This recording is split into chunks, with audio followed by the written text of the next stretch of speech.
Okay, so imagine you're on a jury, right? And you have to decide whether this guy is guilty of a double murder. You're looking at all the evidence, and it's complicated, and you really feel the pressure of this decision. But then later, you find out that the court clerk, like the person who's supposed to be neutral, might have been manipulating everything behind the scenes. Whoa, wow. That's crazy, right? Yeah.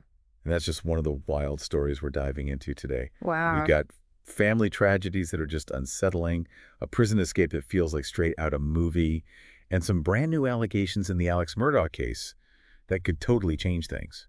It's amazing how these cases get everyone so interested in true crime, you know? We want to understand what makes people do these terrible things. Yeah. It's not just about the crimes themselves, it's also about how they affect the families, the communities, and even our trust in the systems that are supposed to protect us. Totally. Mm.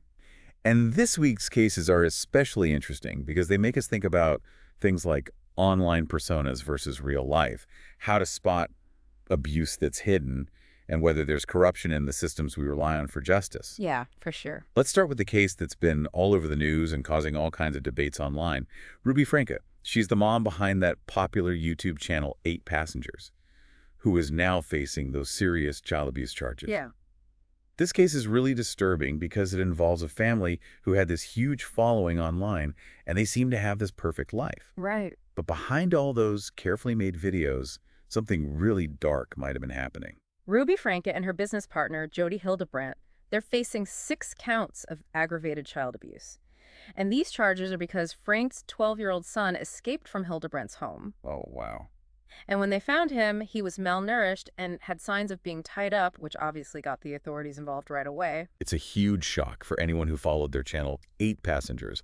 Frank always came across as this loving mother dedicated to her big family. Right. But now people are looking back at those videos and seeing them in a totally different light. Exactly. And to make things even more complicated, there's conflicting information about whether Ruby Frank is a danger to the public. The judge initially thought she was a big risk and didn't allow her bail. But then, a safety assessment said she was low risk. That's confusing. How can the judge and the safety assessment have such different opinions?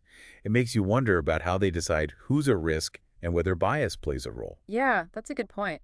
It also shows how hard it is to figure out someone's true character just from their online persona. Yeah. Nowadays, everyone's so careful about how they present themselves online. Right. It's getting harder and harder to tell the difference between real behavior and just putting on a show. And to make things even more interesting, some neighbors have come forward saying they've been trying to tell the authorities about problems in the Frank family for over a year. It seems like people were worried for a while, but maybe no one listened. This shows how tricky it can be to spot and deal with potential abuse, especially when family seems so perfect on the outside. Right. It makes you wonder if our systems for protecting vulnerable people are actually working and if we need to rethink how we step in these delicate situations. A Frank case is bad enough, but our next case is even worse. It's hard to even imagine. It's about Stephen Thomas Roa, a dad from Florida, accused of killing his own 16-year-old son with an angle grinder. Oh my gosh. I know, right? This case is truly heartbreaking. The sheriff's description of the crime is just horrifying. It's almost impossible to believe. It makes you question everything you thought you knew about parental love. The victim, Stephen Lee Roa, was living with his grandpa while his grandma was in rehab. He wanted to be an electrician, and everyone said he was a good kid trying to help his family. It just shows that tragedy can happen to anyone, shattering lives and leaving families devastated. The grandpa's story about finding the crime scene is just awful. He got home and found his son, the suspect, standing outside. His son said something chilling like, "I wouldn't go in there if I were you. I killed someone. You might want to call the cops."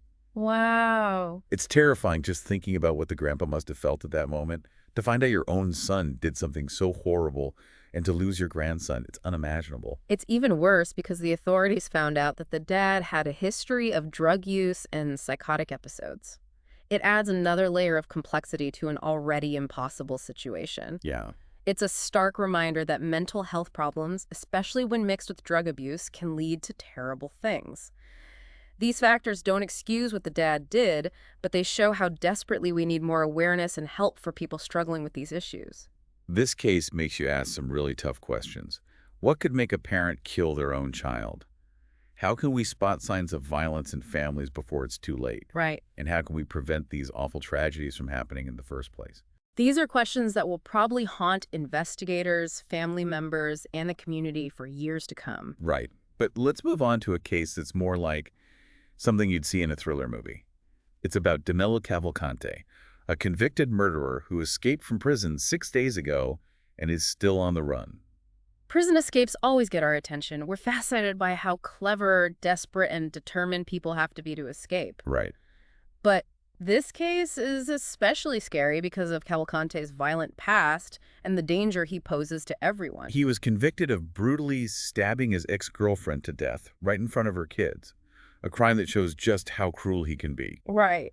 And now the authorities think he might be trying to get to Mexico and then Brazil, where he's also wanted for another murder. His escape was actually pretty simple but effective. He climbed a wall, got to the roof, and then climbed down to a less secure area. Oh, wow. It's crazy that he managed to do all that without anyone noticing. It makes you question the security at that prison. It does sound like something out of a movie. It does. And the fact that he's been on the run for so long just adds to the mystery. There Yeah. have been sightings of him, even security footage of him walking through a neighborhood near the woods. And just recently, a homeowner reported that Cavalcante broke into his house and stole some food, which means he's probably getting desperate as the manhunt goes on. The authorities are telling everyone to be careful and report anything suspicious because he's considered really dangerous and will probably do whatever it takes to stay free.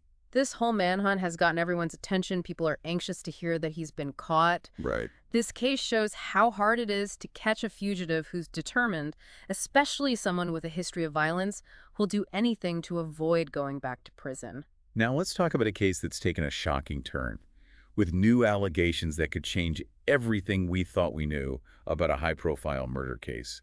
We're talking about Alex Murdaugh, who was found guilty of killing his wife and son.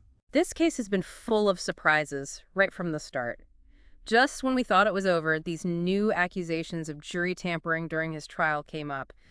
And the person at the center of it all is Rebecca Hill, the former court clerk, who seemed so nice and helpful during the whole thing. It's hard to believe, right? The person in charge of making sure the trial was fair might have been the one messing with it the whole time. It is. Murdaugh's lawyers are saying that Hill purposely influenced the jury to get a guilty verdict, maybe because she wanted to write a book about it or get famous. If that's true, it's really serious and could have huge consequences. If someone like her could manipulate the jury, it makes you wonder about the whole trial system. Absolutely. The accusations are pretty detailed. Murdaugh's lawyers say that Hill lied about a juror's Facebook post to get them off the jury. They also say she told other jurors not to believe Murdaugh's testimony and that he was probably guilty. Wow, that's a bold move and totally inappropriate for someone who's supposed to be neutral. Yeah, it is, and it gets even worse. They also say Hill pressured the jury to make a decision quickly by not letting them take smoke breaks and implying they might have to stay overnight without their stuff if they didn't hurry up. If those tactics are true, it's a complete betrayal of trust and a clear attempt to force the jury to find him guilty. Exactly. If these allegations are true, it raises serious questions about whether the trial was fair and could mean big legal trouble for Rebecca Hill. She could be charged with jury tampering and obstructing justice, which could lead to a lot of prison time. But before we go into the possible legal consequences, let's try to understand Rebecca Hill's actions a little better. Why would someone who seems so respected in the legal community do something like this? What could have led her down this path? It really is a strange situation. She seemed like she was just doing her job, making sure the trial went smoothly. Right, but then she wrote this book about it called Behind the Doors of Justice, all about her experience during the Murdaugh trial. And in it, she actually says she thinks he's guilty. She says being with the jury at the crime scene, Moselle, made her believe it. It's like something you'd see in a movie, right? Yeah. The court clerk writing a book about this big case she was part of. And it gets weirder. She talks about hanging out with the jurors after the trial was over and even going on TV with them in New York. Her actions, especially what she writes in the book, make you question what's okay for a court clerk to do. They're supposed to make sure the trial is fair, not decide if the defendant is guilty or try to be part of the story afterward. It seems like she got caught up in all the media attention around the case. Yeah, maybe. In her book, she even says the jurors were enjoying their 15 minutes of fame in the Big Apple.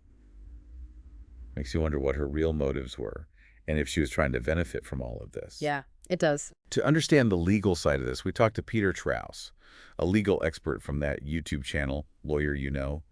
He's really good at explaining complicated legal stuff so everyone can understand. Yeah, he's great. Traus said these are really serious accusations, especially the part about Hill lying to the judge about the juror's Facebook post and talking to the juror's ex-husband, which she wasn't supposed to do. He said lying to a judge is a big deal and could even mean losing her job or facing criminal charges. Wow.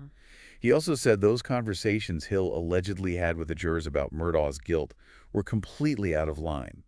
A court clerk should never do anything that could influence the jury's decision. It's all about making sure the trial is fair and impartial. Right.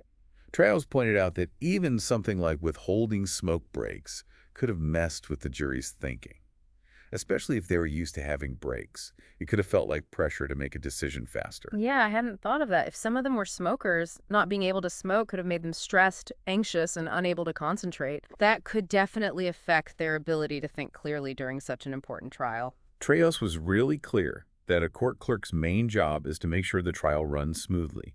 That means handling evidence, keeping track of exhibits, and taking care of the jury's needs, but only in appropriate ways. Right. He said Hill's actions, if they're true, were wrong both ethically and legally.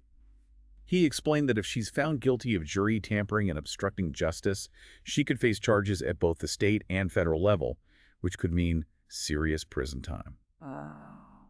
This brings up another question. Do these accusations affect any other cases Hill worked on? Traos talked about that too. He said that while what she's accused of doing in this case wouldn't automatically affect other trials, it could raise some red flags. So what happens next in the Murdaugh case? Will he get a new trial because of these accusations against Rebecca Hill? Well, Murdaugh's lawyers have asked for what's called an evidentiary hearing. During the hearing, they can question the jurors and present evidence to support their claims of jury tampering. Then the judge will decide if there's enough evidence to have a new trial. So we'll have to wait and see. This whole thing really shows how important it is to protect our justice system. Everyone involved, from the judge to the lawyers to the court staff, has to do their part to make sure trials are fair. Yeah, absolutely.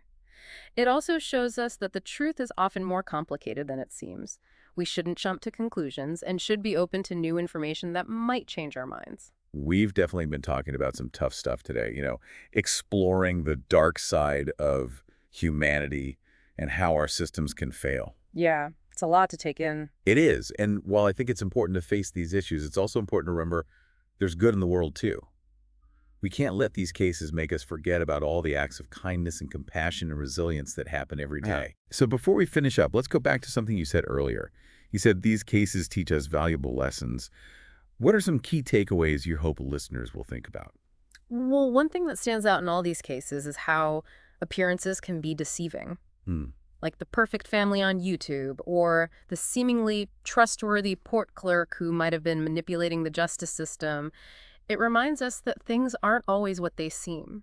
It's a good reminder to be careful not to just accept what we see at face value and to question the stories we're told, and maybe even more importantly, to be aware of our own biases and how they might affect how we see things. Exactly. And these cases also show how important open communication and early intervention are. Yeah. In both the Frank and Roa cases, there were warning signs that people ignored. If neighbors or family members had spoken up sooner, maybe these tragedies could have been prevented.